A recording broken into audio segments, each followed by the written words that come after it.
Welcome to our daily lessons. My name is Ronald and I'm your tutor.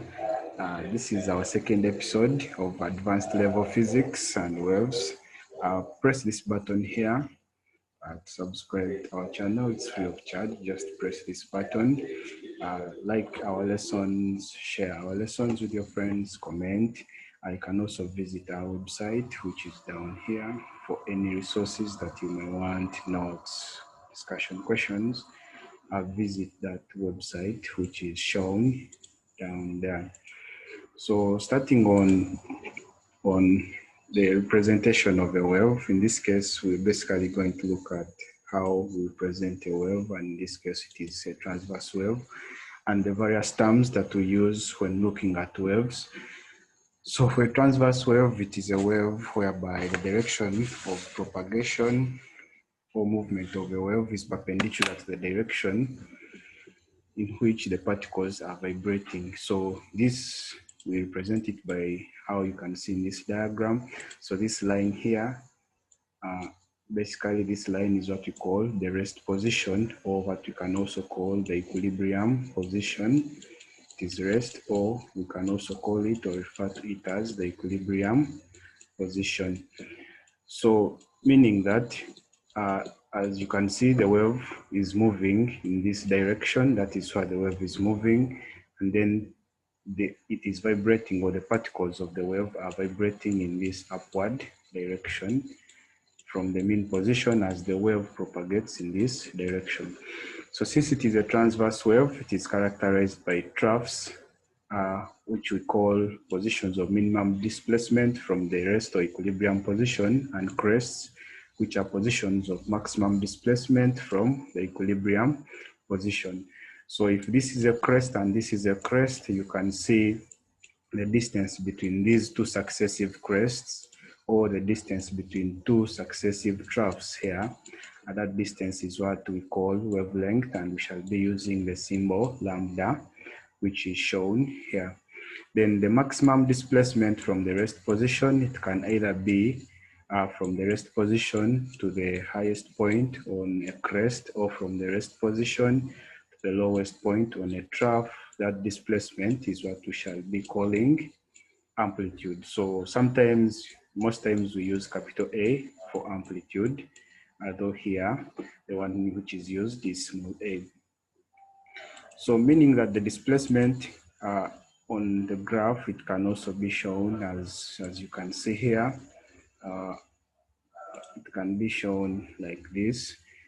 Basically, this diagram is almost similar to the other one, so don't get confused with the diagram. So let's look at some of the terms that we basically use when talking about waves. So the first term is what we call amplitude. Most times we use capital A, so in this case we shall use small a. So as I'd shown you in this diagram here, if I'm to go back a little bit to the diagram and we look at what amplitude is. So in the diagram, the amplitude is the distance from here to here, or the distance from here to here. And we define it as the maximum displacement of a particle of a medium from its equilibrium position. So the equilibrium position is the same as the rest position. Rest position is same as equilibrium, or similar to equilibrium position. Then the second term is wavelength. So wavelength, we define it as the distance between two successive particles which are in phase. So two successive particles which are in phase. So you can also define it as the distance between two successive crests, or the distance between two successive troughs. That is for a transverse wave. If you're defining for a longitudinal wave, you define it as the distance between two successive rarefactions, because a longitudinal wave has rarefactions. Or you can say it is the distance between two successive compressions, because a longitudinal wave is defined by rarefactions and compressions. So there is what we call a cycle. or an oscillation, or what we can call a cycle. So an oscillation or a cycle is a to and fro movement of a wave particle in a medium. To and fro movement of a wave particle from a medium is what we call an oscillation or a cycle. So another term that we have is what we call period. So for example, we can see that from this crest to this crest, that is what we call a complete oscillation.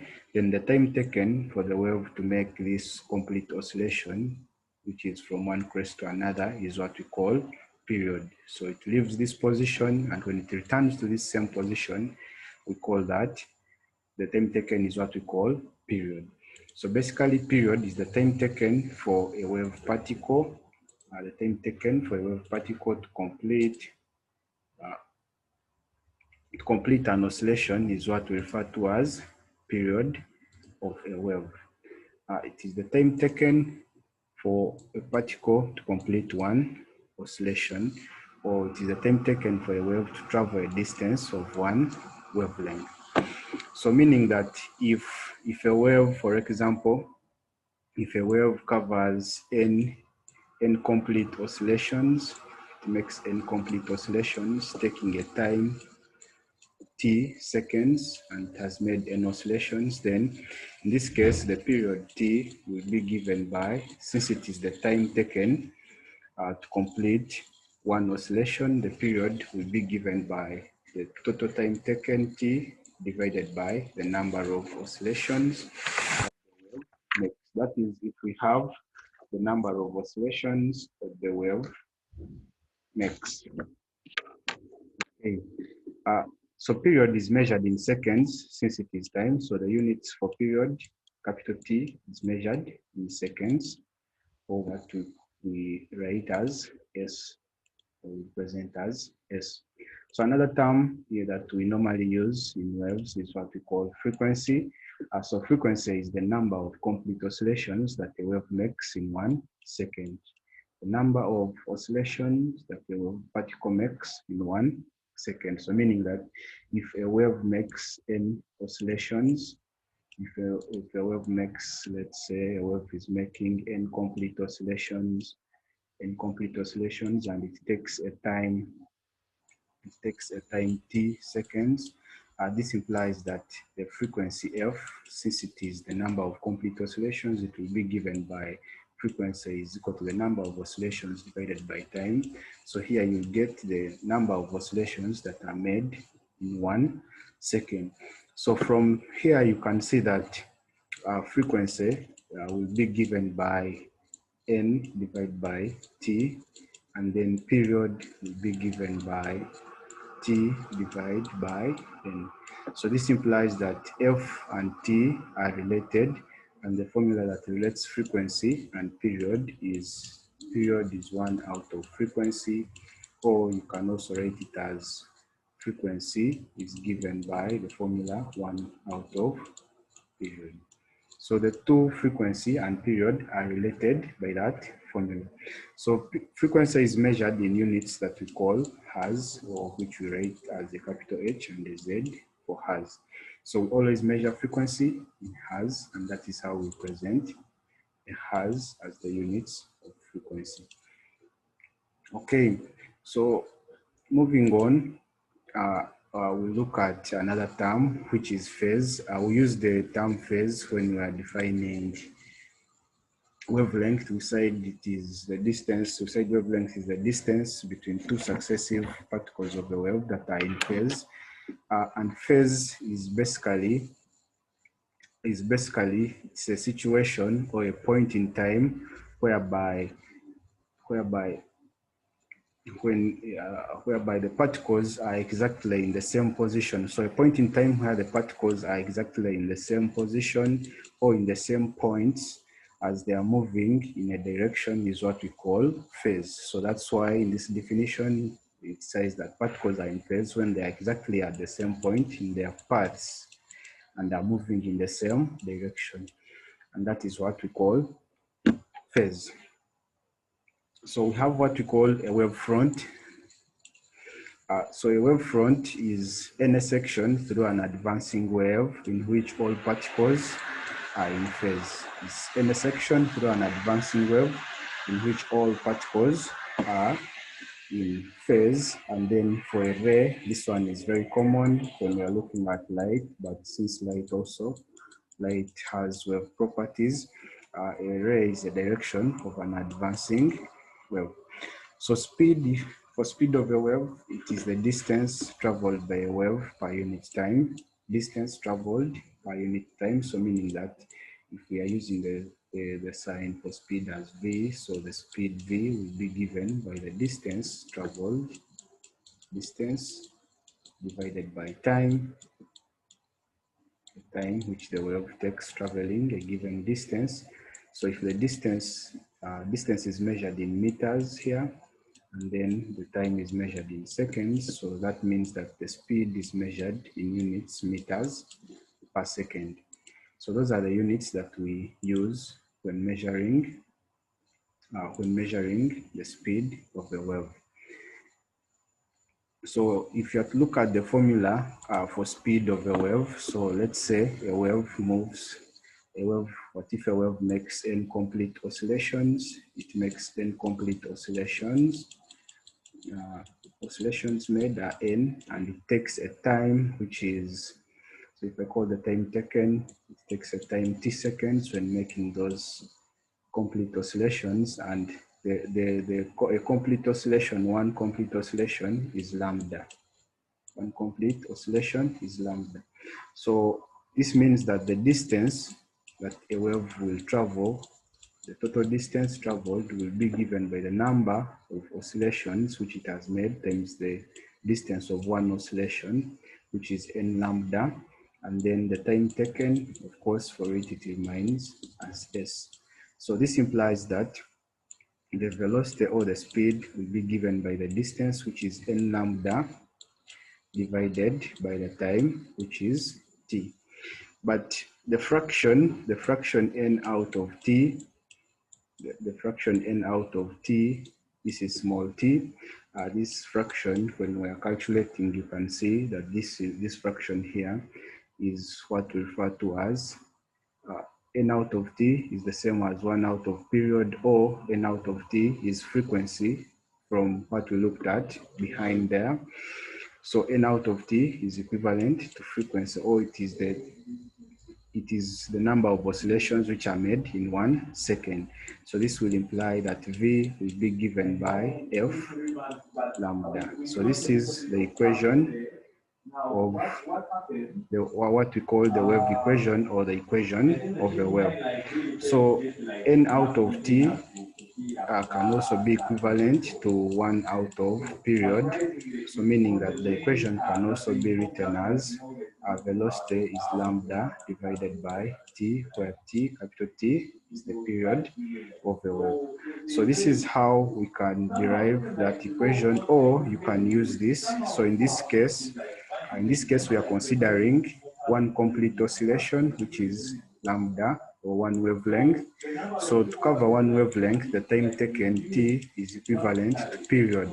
So period is the time taken to complete one oscillation. So that's why we are taking the time as period, and we are having only one wavelength. But in a case where the number of oscillations are many, that's where we use this other derivation. So let us look at some examples where we are supposed to apply the equation. So the first example is here, and it is about Sanyu FM broadcasts at a frequency of this. Calculate the wavelength of radio waves. So we all know that radio waves, they all travel at the speed of light, and the speed of light is 3 times 10 power 8, or what you can call 3 exponent 8 meters per second. Then the frequency is, of course, 88.2 megahertz. So, of course, when they are megahertz, we have to first convert to SI units, which are hertz, and we do that by multiplying by 10 power 6, like this. So we get our answer in hertz. So finally, To get the wavelength, we apply the wave equation, which is velocity is given by the frequency multiplied by the wavelength. So meaning that from here, the wavelength will be given by velocity divided by frequency.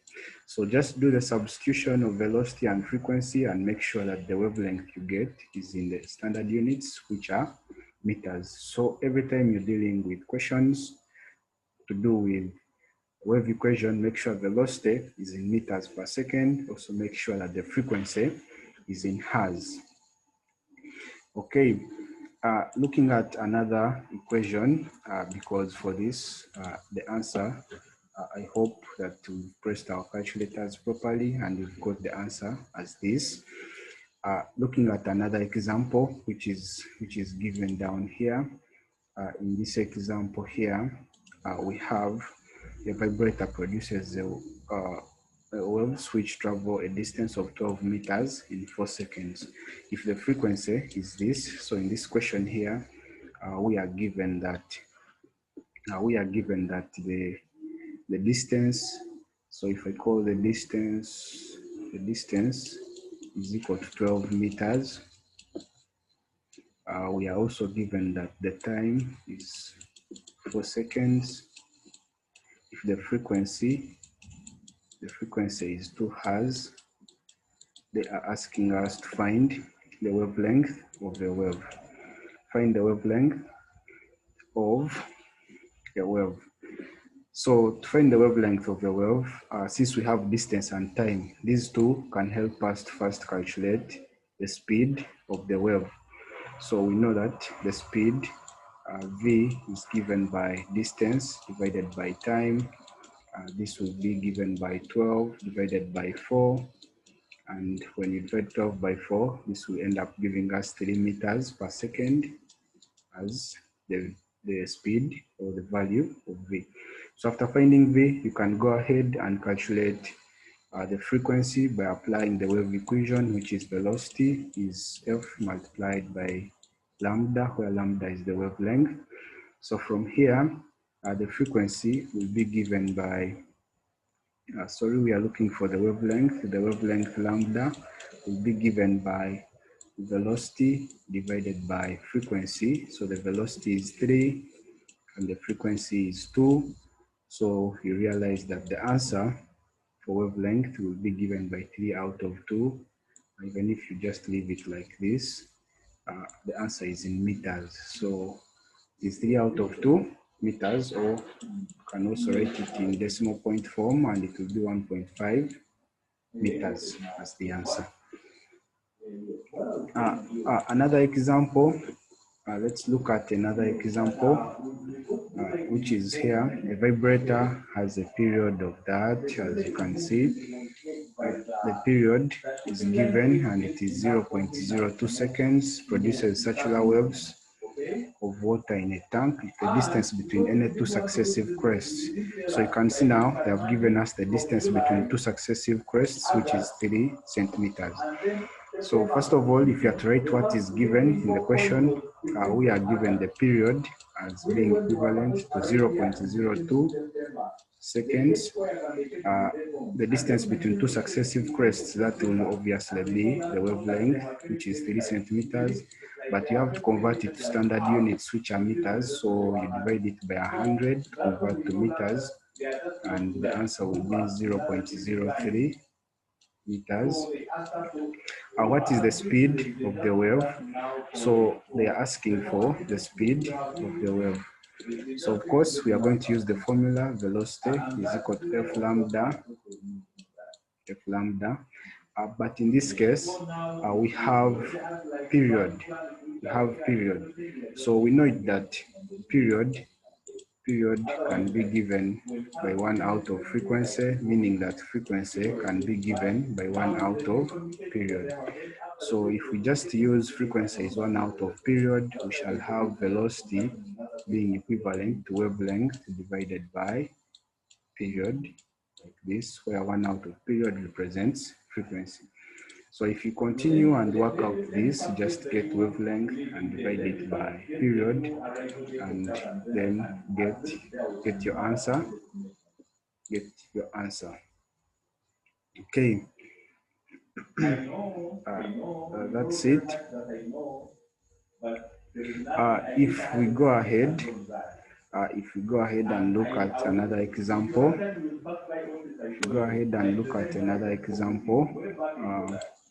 the last one, which is water waves are produced at a frequency of 50 Hz, and the distance between 10 successive troughs is 18 centimeters. Calculate the velocity of the wave. So for this, they've given us the frequency. Frequency F is given by 50 Hz, and then the distance between 10 successive crests is 18 centimeters. So most people will get confused here. So if you have 10 successive crests, remember for every 2 successive crests, you have one wavelength. So if you have 3 crests, that means you'll be having 2 wavelengths. So meaning that for the number of crests, the wavelengths are always less by 1 in accordance to the number of crests. So meaning that in here, in these 10 successive troughs or crests, you'll be having 9 wavelengths. You'll be having 9 wavelengths. So meaning that nine wavelengths, the distance for 9 wavelengths is the one which is equivalent to 18 centimeters.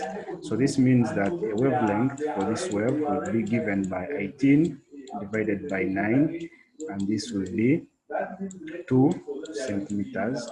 If you change this to meters, 2 divided by 100, this will be 0.02 meters.